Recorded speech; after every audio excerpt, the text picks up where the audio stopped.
जैसे जैसे ज्यादा से ज्यादा जानवर नदी में उतरने लगे, दूसरे किनारे पर पहुंचना उतना ही मुश्किल हो गया।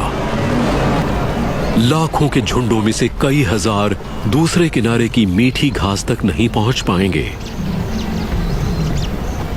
जो दूसरी तरफ पहुंचने में कामयाब हुए, वो मारा नदी की भगदड़ से बच निकले।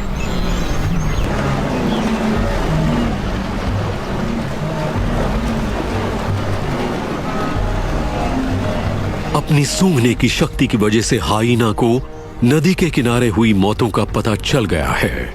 इच्छा शक्ति विल्डेबीस्ट को आखिरी सांस तक मुकाबला करने के लिए मजबूर करती है।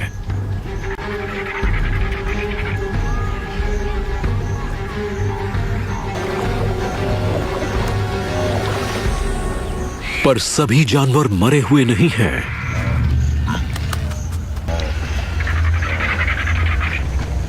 हाइना ने गलत विल्डेबीस्ट को चुना।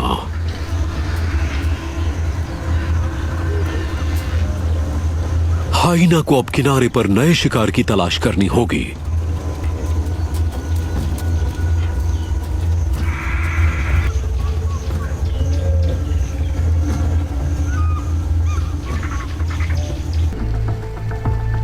अगले 3 महीने बारिश के बादल मारा से सेरेंगेटी तक फैले इलाके में लगातार दक्षिण की ओर बढ़ेंगे।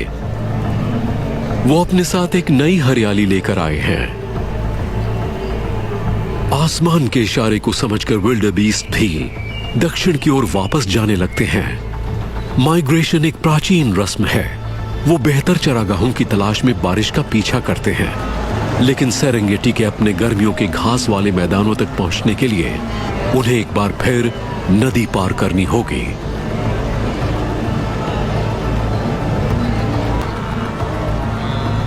सर्दियों में खाए गए खाने ने इन्हें ताकतवर बना दिया है, इसलिए ये अब मुश्किल चढ़ाई भी चढ़ सकते हैं। नदी पार करते हुए कई बच्चे अपनी मां से बिछड़ जाते हैं, लेकिन वो अब अपने झुंड को ढूंढने लायक हो चुके हैं।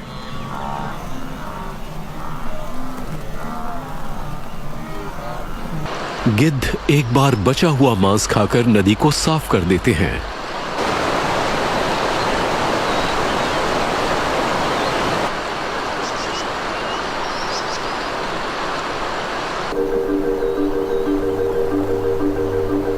माइग्रेशन करने वाले झुंडों में से आखिरी विल्डेबीस्ट भी दूसरे किनारे पर पहुंच गया।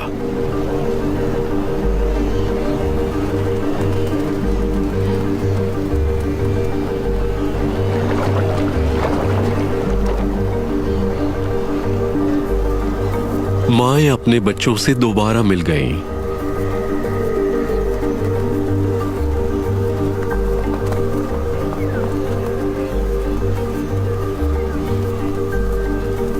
वो झुंड में शामिल होकर वापस सेरेंगेटी के मैदानों की ओर बढ़ने लगे। विल्डेबीस्ट की इस यात्रा की शुरुआत या अंत नहीं होता। इस न खत्म होने वाली यात्रा में बारिश का पीछा किया जाता है। मारा और उसके मैदान अब पूरी तरह खामोश हैं।